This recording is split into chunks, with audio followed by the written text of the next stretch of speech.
everybody in public safety. Welcome back to PSN at Home. We are welcoming back Chief Kevin McGinnis, the former FirstNet board member and state EMS director for Maine, and just so many other wonderful accomplishments, and thought leader in EMS and technology.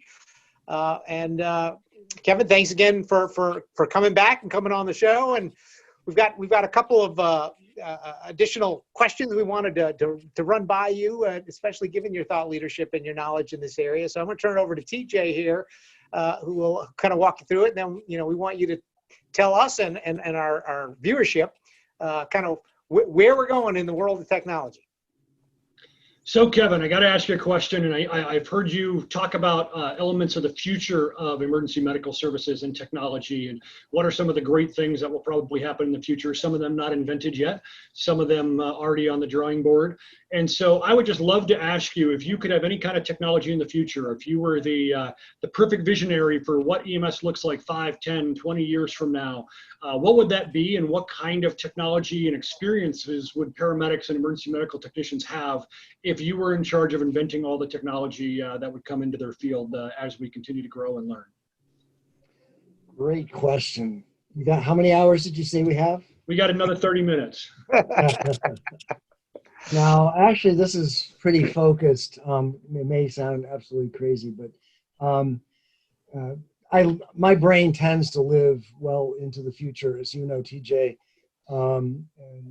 If I get involved in an idea and actually start to try and implement it now, my wife says, if he asks you for money for this idea, don't do it now, but put it away in your wallet for 10 years from now, because it'll be there. I'm that bad about business, that good about vision. I'm also a rural guy.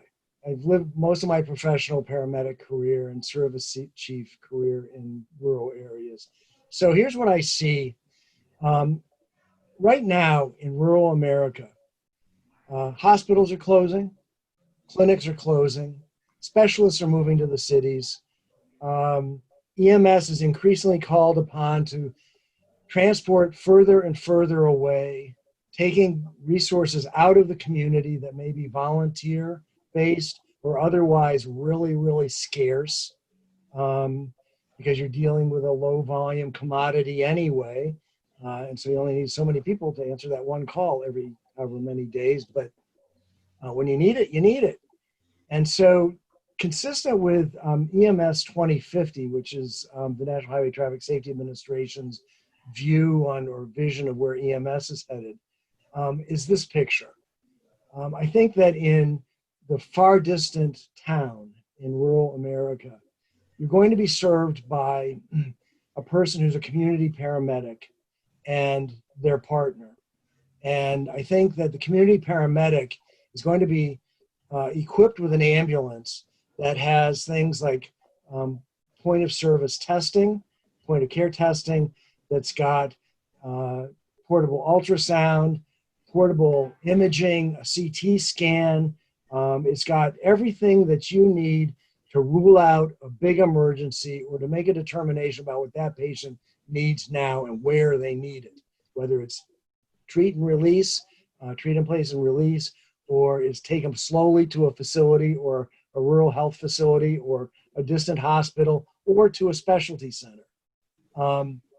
And so I see that ambulance as having everything. The CT scans that we now use for teletrauma or telestroke and other things will be a part of that mix. And that community paramedic will be able to operate all of that equipment and do, the 60% that are emergencies and the 40% that are non-emergencies in that rural town, and handle most of those themselves. Then there'll be a smaller group of patients, maybe another 30% who really need to go to a facility, or 40% who need to go to a facility. And then there'll be 10% who are really life or death. And I think that once that community paramedic and their partner, oh, by the way, the partner is going to be trained as a community health worker, as well as an EMT or advanced EMT, so that they are the expert on what social services, other health services are available to that community and those patients at any given time. and can get people connected through 211 or whatever 11, and get them plugged into those services, arrange rides, transportation, or other acquisition of those services. So you handle that whole population that way between the community paramedic and their partner.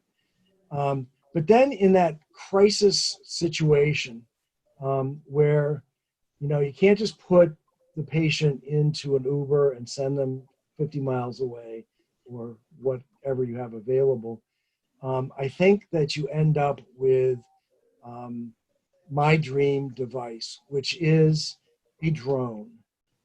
But it is a drone that will handle a life-size patient. Okay? And that patient needs to be the only person that goes in that drone. It will be a remote ICU on wings, in essence, or on propellers, that will monitor the patient carefully, which will have the IVs will be established before the patient's gone. And medications, all potential medications that might be needed for that patient will be online and can be started and metered and whatnot en route for the 20 minutes they're going to be in the air. And the patient can be defibrillated remotely, the patient can be whatever they need, they'll be able to do it.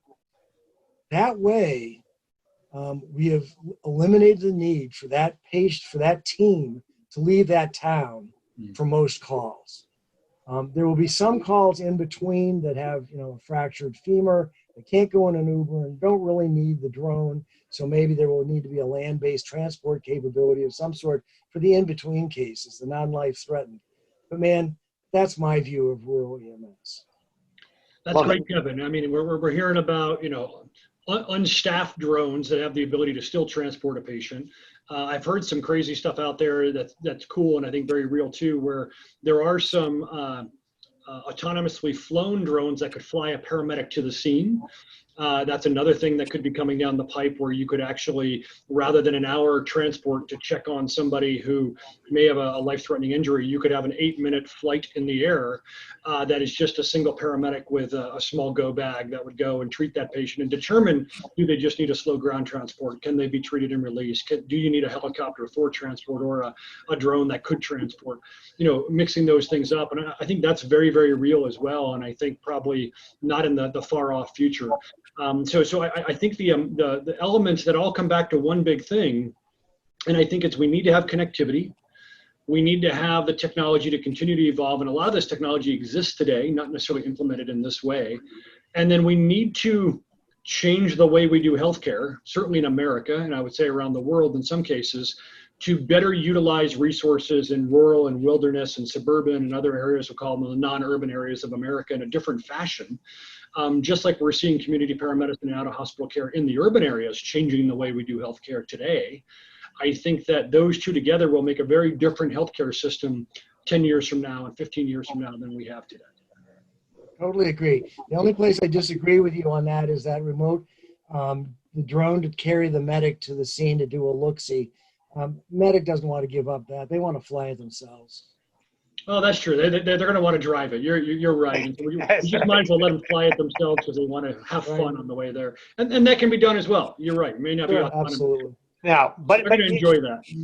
But one of the keys, you noted this TJ, but that connectivity piece is key. And although we have great connectivity and even better connectivity coming today with FirstNet and other platforms where we fill in with, whether it's satellite or mesh technologies, but there is that air to ground, air communications piece of this that probably hasn't gotten as much attention as the traditional ground, based communications has. And as we are looking in the future, the not so distant future, where we may see a lot more airborne types of transport and solutions, having that connectivity and communications solution solved for the low altitude, middle altitude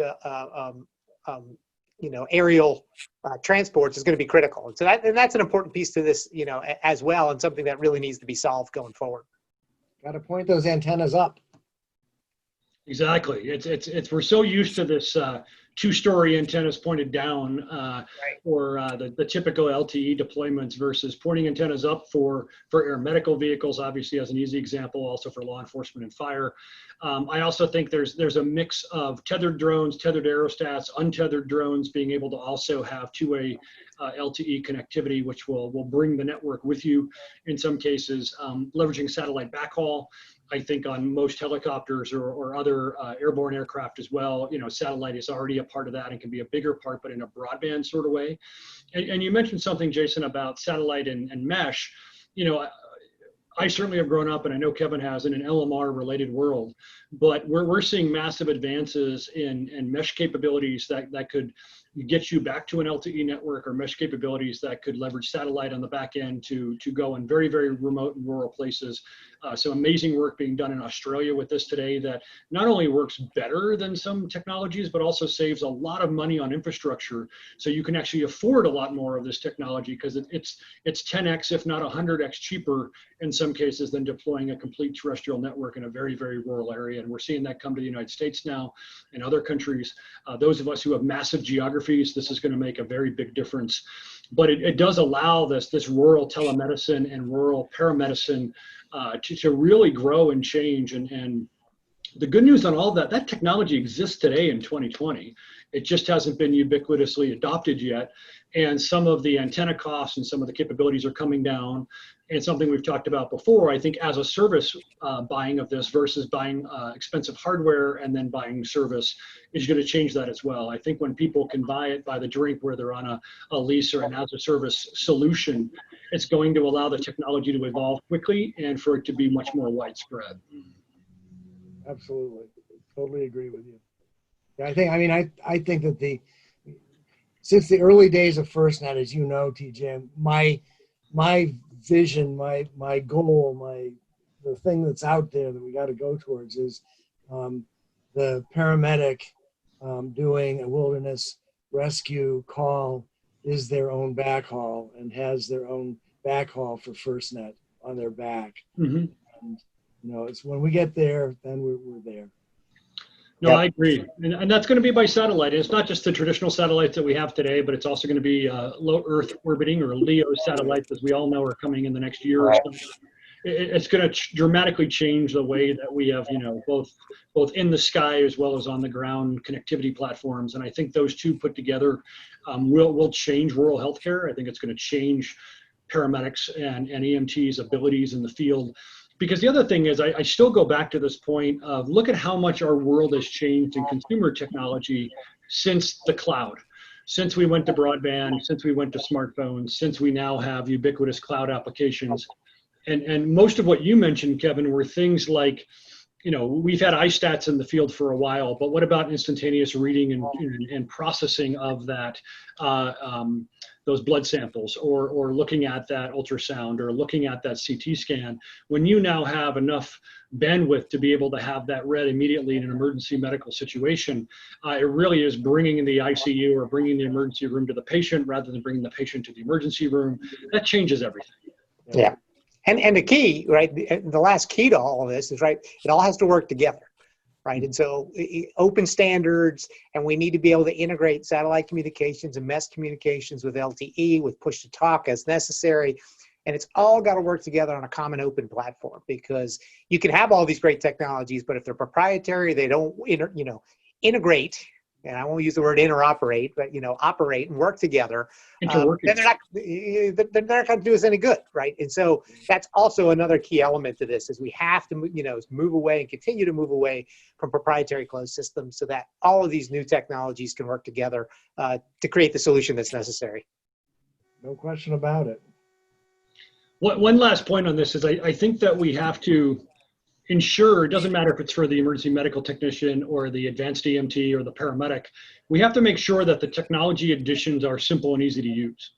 And that's not because they're not smart people, they are, but anybody who has ever worked a heart attack or a code or done other things, we're kind of busy, right? There's a lot of things going on during these events, and people are doing a rapid sequence intubation, and they're dealing with drugs, and they're doing things that are are taking up a lot of usage. They're starting IVs, they're intubating, they're oxygenating a patient, they're defibrillating a patient, they're doing all sorts of things at the same time with one or two human beings and rescuers. And so the technology just needs to support that. And so for everybody out there in the tech industry, these should be things that have, single buttons that are very simple and easy to use. They should be things that handle the connectivity, that handle the transfer of information in a seamless sort of way. We just have to make that very practical for the first responders in the field.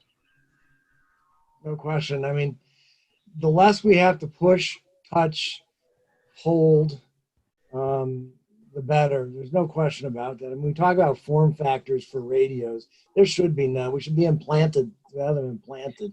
And, we shouldn't have to say anything. We should just have to think it, So there he goes again. Off into There he I goes.